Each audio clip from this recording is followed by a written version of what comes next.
Well, hello again, John from Poor Man's Garage. Let me tell you what's happening. What's going on now? Okay, let me show you. This is still the Boss 429.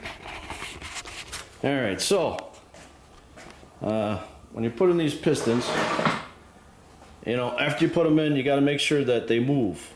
All right, these pistons should move up and down, left or right. Moving, not very well, but anyways, I checked it all out. They move left to right. Make sure they move left to right, up and down. So it looks pretty good. All the arrows are pointing in the right direction. Let's see how he's doing. Oh, looking good. Oh, what happened? Oh, there's a piston missing. Oh, wonder why that is. Well, let's see. Oh, there's the piston. Well, let's see, we got the expander, and here's the top ring and the second ring. The top ring, I think, is 24 thousandths. The second ring is 27 thousandths. There's the oil rail support and the expander. Oh, well, where's the two oil rings that go on top of the expander? One on the top and one on the bottom. Where are they at? There's the package. Oh, yeah. Total Seal shorted me. This was a seal package, and I'm short two oil rings. I guess that's why the piston isn't in. Anyway, so I talked to Total Seal about it. They told me that I could buy them from them. I said, no, they're supposed to come in the kit. So anyways, they said to get it from the person I bought it from. That would be Kazi. I talked to Kazi, so Kazi's going to send me the two oil rings that are missing. It's not really Kazi's responsibility. I mean, it's a sealed package. Total Seal's the one that miscounted, but Kazi's gonna replace them for me for nothing. So anyways, that's where I'm at. That's the dilemma. So I want to talk to you guys about roller lifters and rock arms. So there's a lot of I don't know what you want to call it. A lot of lifter failures. A lot of lifter failures, and I had two lifter failures myself with this. This is a V8 Miata. It's a 302 Bill Mitchell block. You'd have to see my build in order to see what's all in there, but it's basically a 302 that's bored and stroked 364. It's a aluminum Bill Mitchell block. I built this car in 2009. So 2010 it had a first lifter failure, and okay, yeah, I had it was cheap lifters, my bad. The second year I had Competition Cam's Elite roller lifters in there, $1,000. Well, they've made 2 summers and they failed. So that's a big thing. When you have lifter failure with needle rollers, the needle rollers go all through the motor and basically destroys the whole motor, depending on when you catch it.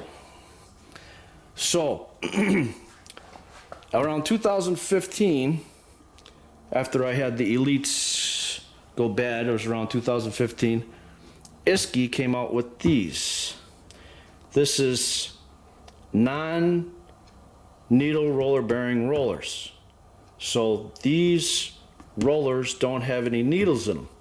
They have a bronze bushing. If I can open up the package here and hold on to the camera, probably not. They have a bronze bushing instead of needle rollers. Wow.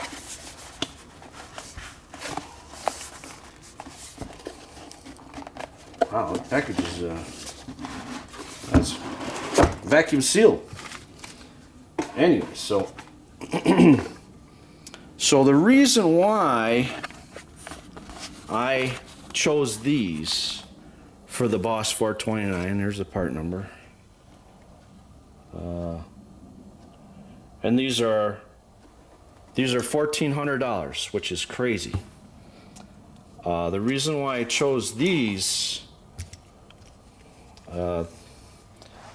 don't have any needle rollers in them. They have bronze bushings instead of needle rollers, believe it or not.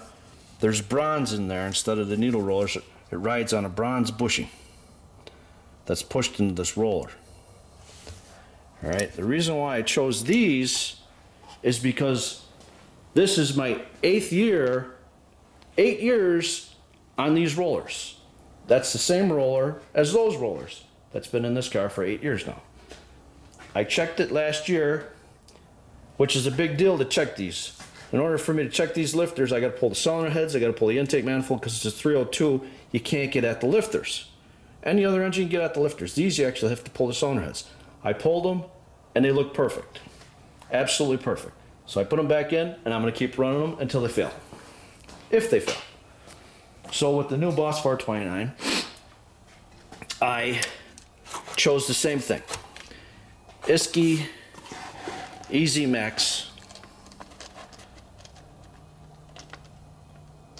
lifters.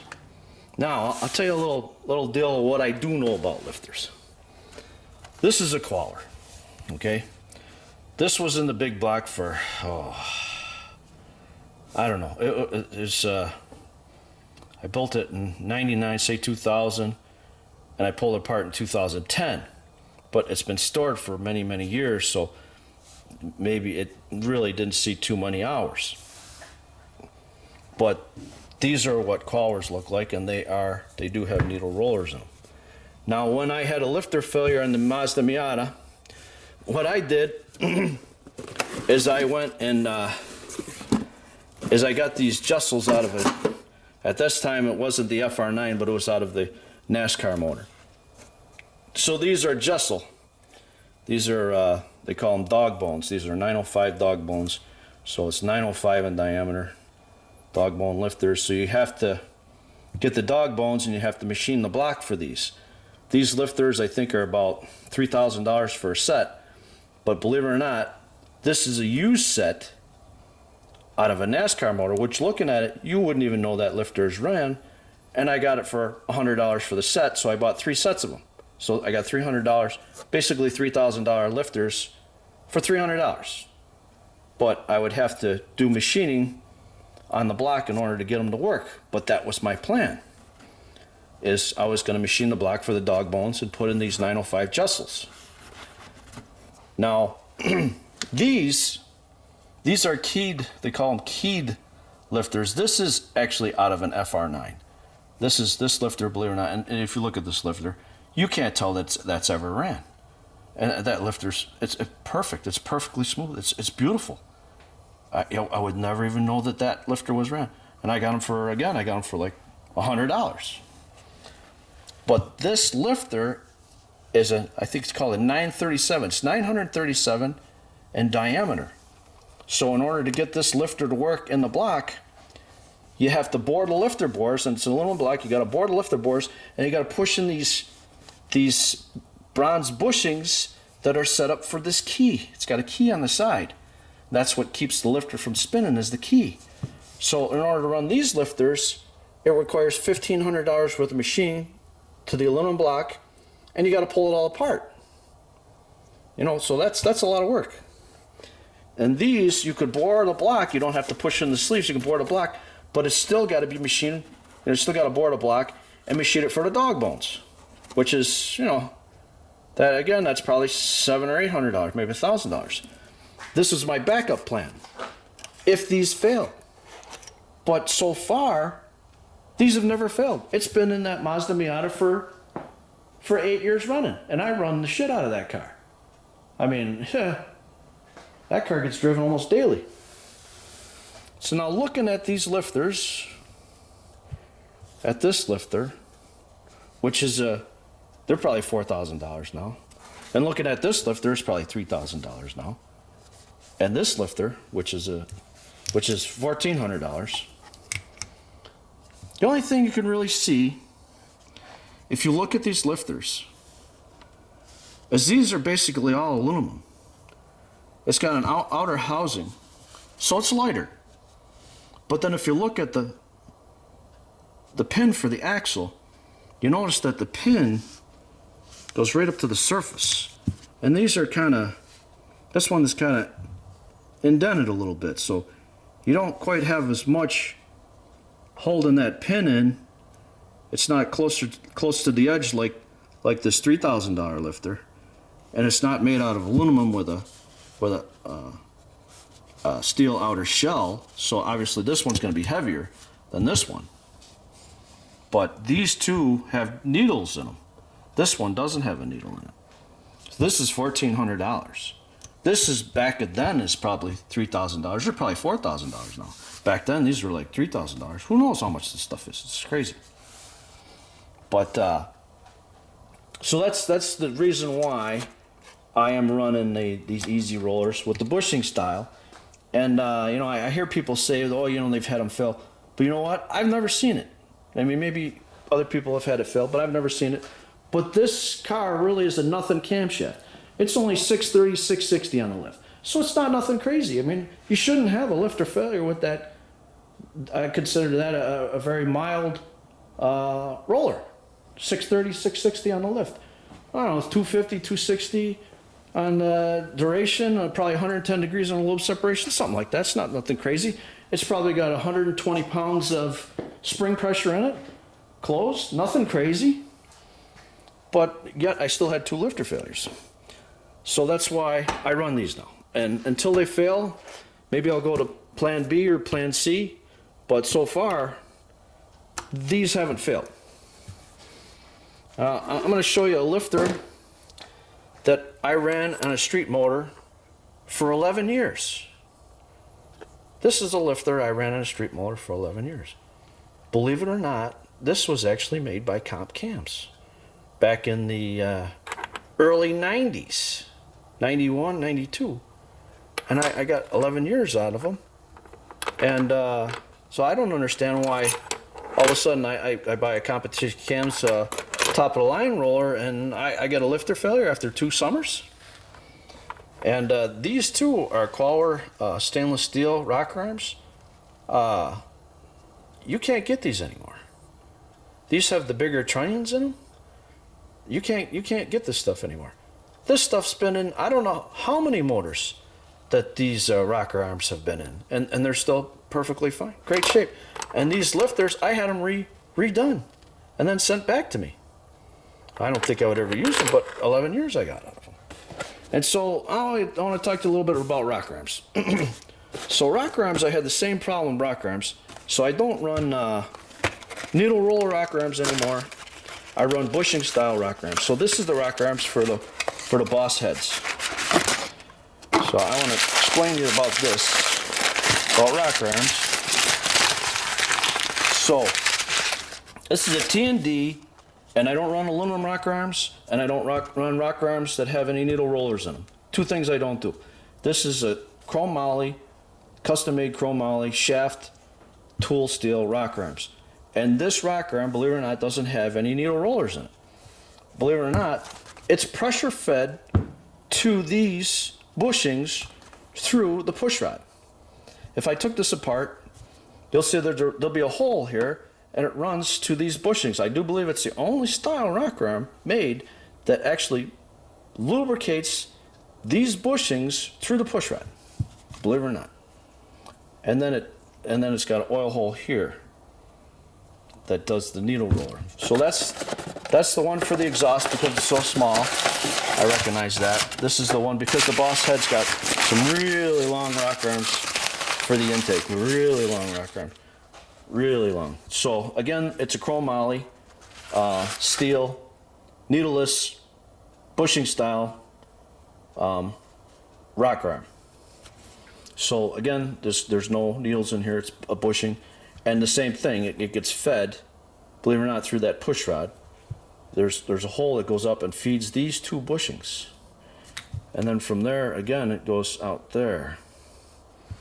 So, and the same thing with that 302, the rocker arms in that 302 don't have any needles rollers in them. Here's the backup set of rocker arms for the 302. I'll show you what they look like.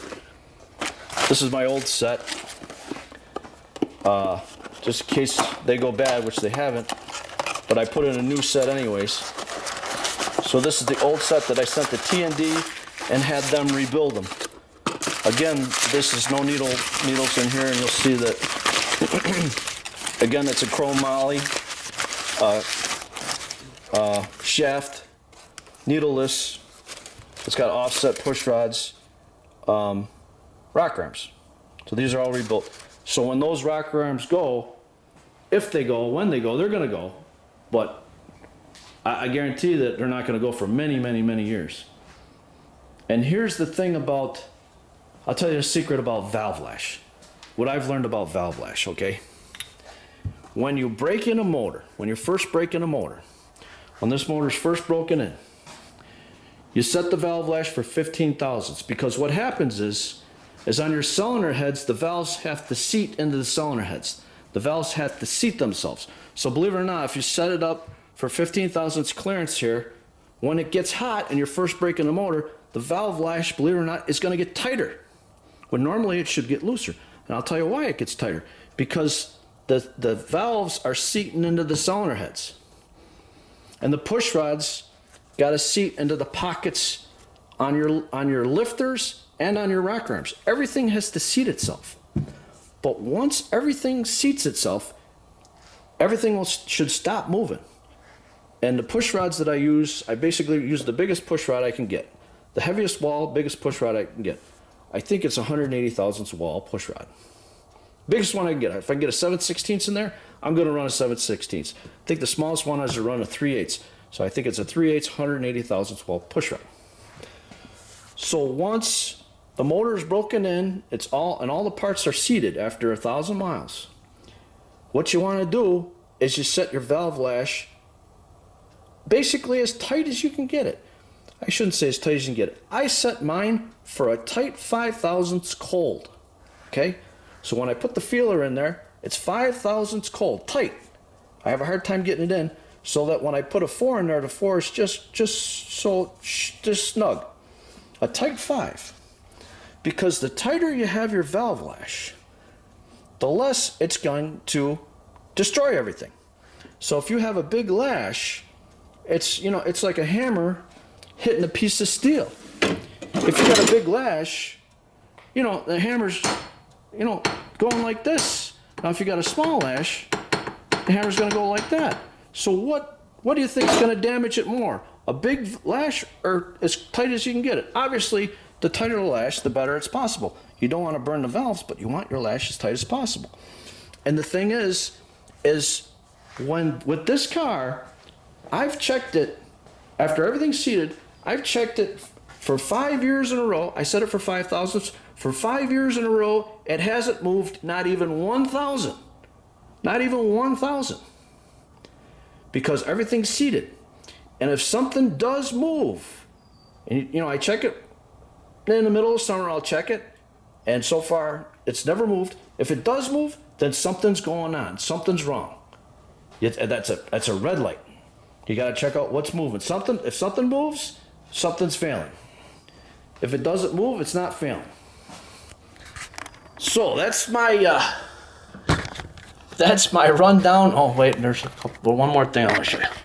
And here's the other thing: is people talk about oil. This is the only oil I run. Driven XP7. This is the driven semi-synthetic oil, and I'll tell you why I run this.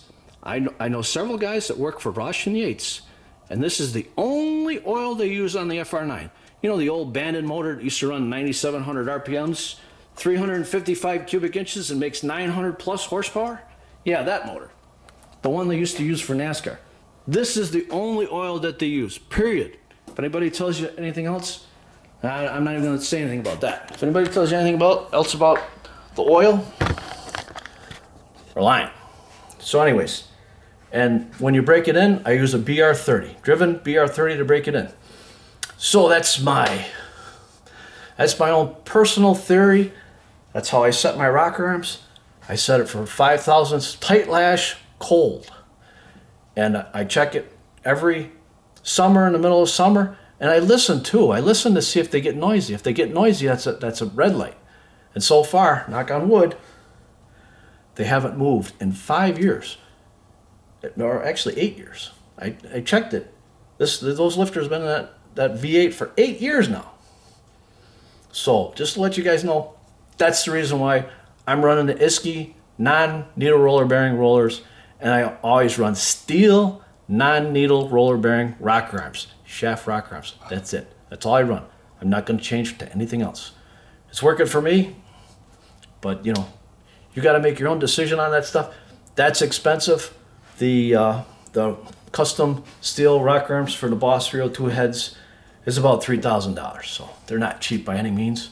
And you probably got to wait about 26 weeks. But how much is a rocker arm failure that's going to run needles through your motor? Hey, you know, $3,000 when you toast a $20,000 motor ain't too much. And the same thing with the lifters. You know, you toast a lifter, you're basically destroying the whole motor, you know. You got $3,000 rods, $5,000 crankshaft, and a block that you've had for 42 years. Not me. I don't want no rocker arm failure, and I don't want no lifter failure. But don't kid yourself. I keep a close eye on that stuff. And if I see any movement, that's a red light for me. I immediately, you know, depending on how much movement there is, maybe 1,000 be okay. But when she starts creeping like, you know, 5,000, 10,000, something's wrong. You know, you're something's failing. So if you don't see any movement, there's no failure. See movement, there's failure. Anyway, so that's how I keep track of my motors. All right. I'll when I get the oil rings, hopefully here in a couple of days, we'll continue on with the Boss 429 build. All right, Poor Man's Garage. Be safe. See you soon.